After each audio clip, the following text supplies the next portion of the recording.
আজকে একটা random daily vlog আপনাদের সাথে শেয়ার করব। তো সকালে ঘুম থেকে উঠেই নাস্তা করব। ফ্রিজ খুলে দেখি ফ্রিজে থাই স্যুপ আছে।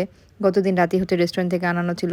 তো স্যুপটাই শুধু খেয়ে নিলাম। আজকে সারাদিন আমার বাহিরে অনেক কাজ। ডিসেম্বর মাস, প্রিয়র স্কুল কোচিং নাই, তাই আমি আমার বিজনেসের সময় দেওয়ার সুযোগ পাচ্ছি। তো সেদিন আমি ফ্যাক্টরিতে গিয়েছিলাম। যেদিন আমি ফ্যাক্টরিতে যাই সেদিন সারাদিনই আমার বাহিরে থাকতে হয়। সকালে তো স্যুপ খেয়েই বের হয়ে গিয়েছি। তো এখান থেকে ঝালমুড়ি নিয়ে নিলাম। টুকটাক খরচের জন্য আমি ১০-২০ টাকার ভাঙতি টাকার বান্ডেল রেখে দেই ব্যাগে। এতে ভাঙতি টাকা করার আর ঝামেলা থাকে না। আর এই বক্সের মধ্যে খাবার। ছোট খালামণি আমার জন্য খাবার নিয়ে আসছিল। সেদিন ছোট খালামণির সাথেই বের হয়েছিলাম। সারাদিন ফ্যাক্টরি ভিজিট, প্রোডাক্ট সিলেকশন, এত কাজ।